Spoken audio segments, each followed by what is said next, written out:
Anaconda Dreams.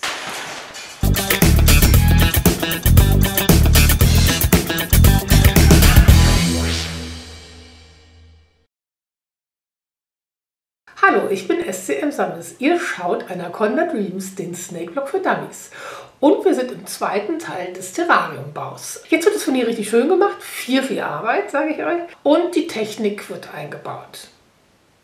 So, das ist der Stand der Dinge. Hier haben wir jetzt erstmal einiges hier verspachtelt. Hat Lothar jetzt das farblich so angemischt, dass es jetzt zum Holz passt. Wir haben jetzt erstmal die Stellen verspachtelt. Müssen wir dann, wenn es richtig getrocknet ist, schauen, was dabei rauskommt. Auf dem Boden haben wir jetzt hier so Teichfolie. Da überlegen wir gerade noch, wie es die beste Methode ist, dass wir das da unten anbringen. Das ist für Kondenswasser, Flüssigkeit und so weiter, dass es unten halt schön isoliert ist. Dann ist es halt auch abwaschbar da unten, wenn man das Terrarium mal völlig reinigt. Ich bin gespannt, was dabei rumkommt. Wir müssen uns nämlich dann noch überlegen, wie wir die ganzen Lampen anbringen. Lothar hat hier ein bisschen Elektrizität, Lampenfassungen gebaut. Das ist für die Hitzelampen. Ja, das ist für die Hitzelampen, dass wir die anbringen können. Und das hier ist das Terrarium. Wir haben jetzt da, wo die Naht am heftigsten war, jeweils auf beiden Seiten, habe ich nochmal dunkles Furnier geholt, wie man hier sieht. Jetzt sieht das aus wie so ein Zierstreifen, finde ich. Sieht irgendwie absichtlich aus. Hier nochmal in der Gesamtansicht. Dann haben wir geschliffen und abgeschliffen und abgeschliffen. Jetzt habe ich hier nochmal ganz feines Schleifpapier, weil es gibt immer noch so Stellen, so Löchlein oder hier. Sieht man es? Da sieht man so ein bisschen Stellen, die einfach unschön sind. Hier sieht man so zum Beispiel Fleck. Da ist nochmal irgendein Fleck. Hier werde ich mich nochmal versuchen, ein bisschen drum zu kümmern. Hier sind eine Menge. Hier sieht man, das sind ein bisschen weiße Stellen. Das passt mir alles nicht so. Wir haben aber wirklich viel gemacht. Ja, einfach Feinschliff des Teils. Teichfolie haben wir unten festgenagelt. Das war gar nicht mal so unaufwendig. Und die Decke habe ich in einem frischen Hellblau gestrichen. Und ich hoffe, dass wir jetzt dann die Rückwand einpassen können. Ich habe auch schon viel Vermessungsarbeiten. Wo kommen die Lichter rein und so weiter. Also viel ist jetzt auch Planung, weil durch die Rückwand muss ja die ganze Elektrizität der Lampen und des Thermostats, die müssen ja alle irgendwie dann nach draußen führen. Ja, dann mal ans Werk. Ich habe hier einfach dünnes Schleifpapier. Das wird um ein Holzstück rumgewickelt. Und dann legen wir mal los. Dann versuchen wir mal die blödsten Stellen hier ein bisschen wieder schöner zu kriegen. Das wird mich jetzt wesentlich länger beschäftigen, als man sich so wünscht. Ja, dann schauen wir mal, was ich am Ende von 1, 2 Stündchen, 3 vielleicht, was ich dann da hingekriegt habe. Mit einer Stelle bin ich immer noch unglücklich, und zwar mit dieser hier. Und ich will jetzt auch nicht mal 10-mal spachteln. Man sieht, hier sind wirklich auch noch einiges an schlimmen, finde ich, Stellen. Und von daher habe ich mir überlegt, wir haben ja unten schon Zierleisten, nicht wahr? Hier, also wird jetzt hier so eine Zierleiste noch mal drauf gemacht. Da habe ich vom Baumarkt Furnier zum Aufbügeln. Das gibt es so als Streifen. Ich zeige euch die mal im Original. Das hier sind diese Furnierstreifen. Die sehen hier so aus. Die kann man in so einer Verpackung kaufen. Die habe ich zusammen auseinandergeschnitten. Dann zeige ich euch gleich mal die Säge. Sehr improvisiert, bis ich die mal angekriegt habe. Es war ein Drama. Ich habe auch für vorne noch hier so Zebrawood und ich hoffe ganz schwer, ich bin irgendwie auf dieser Kamera zu sehen. Das bügelt man auf, zeige ich euch gleich. Das geht wirklich sehr einfach und ohne Schmierereien. Auf jeden Fall bei den Leisten unten war es so. Und ich hoffe, dass es jetzt genauso super klappt. Ja, das ist nämlich einer von Lothars Kellern. Das hier ist die Säge.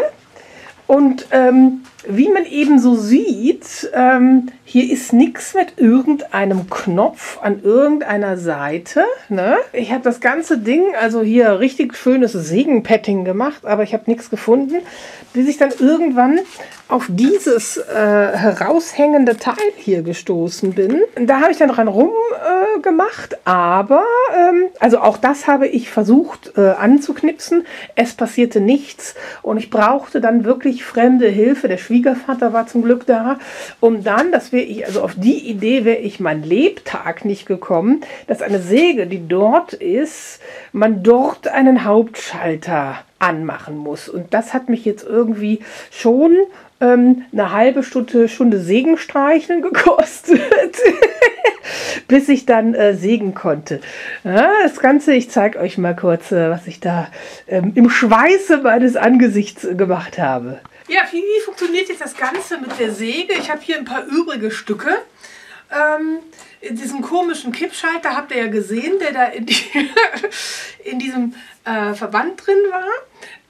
Markiere das und dann, wenn man so ähnlich, wenn man wie ich so jetzt nicht so häufig handwerklich arbeite, wäre es sinnvoll, ein kurzes, heftiges Gebet für die Finger auszusprechen, so in die Richtung, liebe Finger, du und ich, wir haben bisher eine schöne Zeit miteinander verbracht. Herr, lass es doch weiter so sein. Irgendwas in die Richtung. Ja, dann musste man hier diesen Kippschalter anmachen. Ja, anlegen. Und hoffen, dass das Schicksal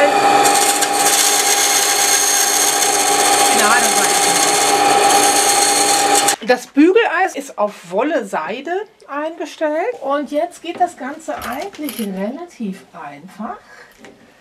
Ich lege das schön an, so wie ich es haben will, und fahre schön fest mit dem Bügeleisen drüber.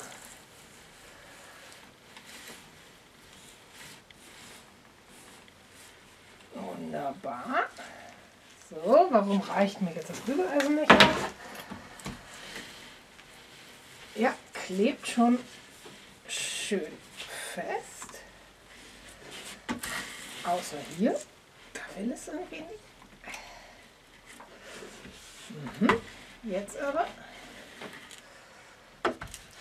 So, meine Lieben. Okay.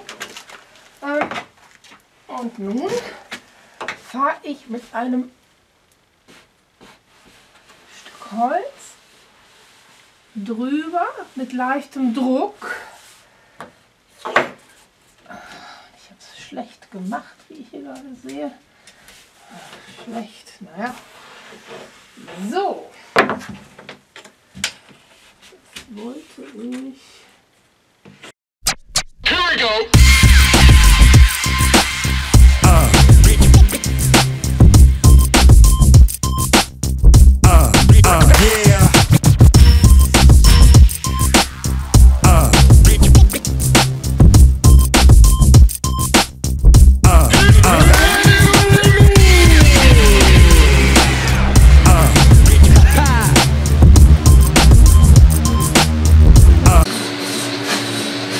Ich habe jetzt hier die sauteure Reptilienlampe angebracht. Da habe ich mich, glaube ich, übers Ohr ziehen lassen. Ja, da hat sich für mich schon die Frage gestellt, was mache ich da bitte? Naja, ich habe ja gesagt, Fehler bleiben einfach drin. Und ganz ehrlich, sich übers Ohr ziehen zu lassen, das tut garantiert saumäßig weh. Na?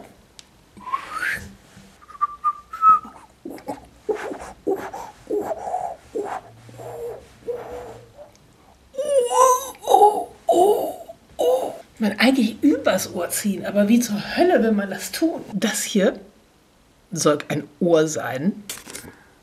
Ohr.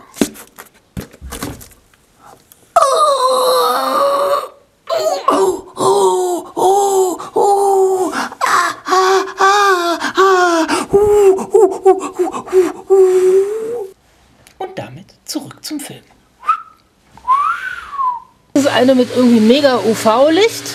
Ich glaube, das braucht man gar nicht. Jede normale Röhre hätte es auch getan. Naja, die habe ich jetzt außen an das Terrarien, an die Tür gemacht. Und Ich habe auch schon das Terrarienschloss befestigt. Sieht gerade noch nicht so geil aus, weil natürlich sehen wir jetzt gerade die Innenseite von der Tür. Die Teichfolie, ich weiß nicht, ob man es sehen kann, vielleicht wenn ich mal hier dieses Licht ein bisschen wegnehme. Sie ist noch nicht hier vorne verklebt, weil hier muss noch die Vorderwand rein. Wir haben schon den Fühler. Wir haben den Fühler für das Thermostat schon hier durch so ein kleines Lochlein eingefügt. Das hier ist ein Kabel für die Hauptlampe, sowas hier. Nur in teuer, habe ich mir andrehen lassen, braucht man glaube ich nicht für eine Schlange. Da werden noch zwei andere Kabel, nämlich von den Wärmelampen, die hier und hier angebracht werden, die werden dann noch durchführen. So, jetzt sind wir bei der Verkabelung der Lampen, also der Strahler. Also es gibt so Lampen, die man dann auch fertig kaufen kann, extra für Terrarien, die man von oben durchführt, die dann oben durch da diese Kabelröhre haben, die man dann verschraubt im Dach praktisch. Und das ist aber jetzt hier eine Eigenkonstruktion mit einem Blech und so einem Gewinderohr und einer Fassung, die wir dann von innen dran geschraubt haben.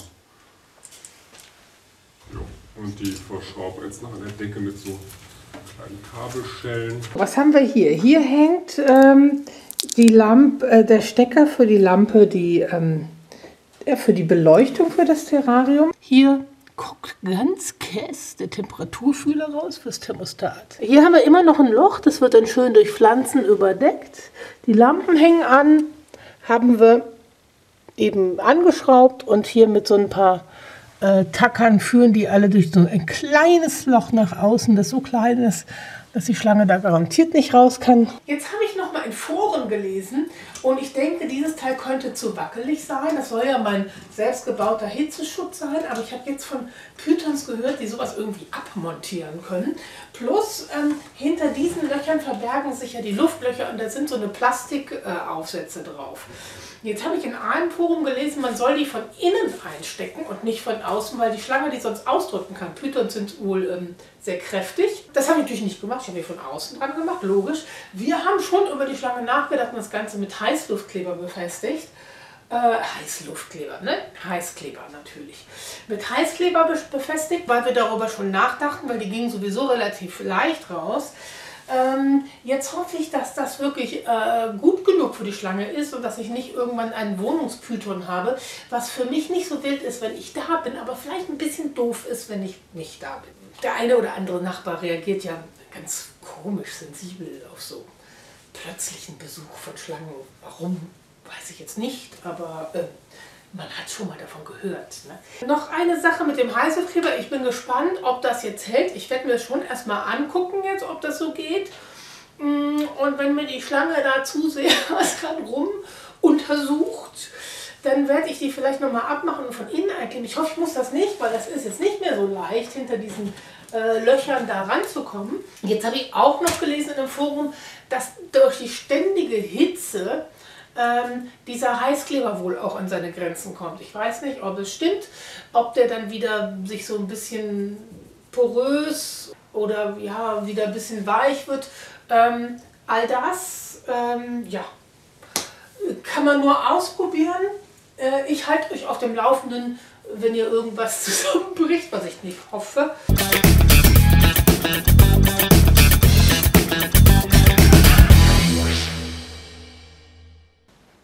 Outtakes. Ach, jetzt fällt mir ein, durchs Überstreichen habe ich meine tollen Markierungen überstrichen, wo meine Lampen hin müssen. So was Blödes. Dann kann ich ja später nochmal machen. Naja, was soll es? Jetzt können wir uns mal angucken, was der Lothar macht. Er baut nämlich Lampenfassungen. Nee, er räumt gerade. Au, schön, dass ich mich dran verbrannt habe.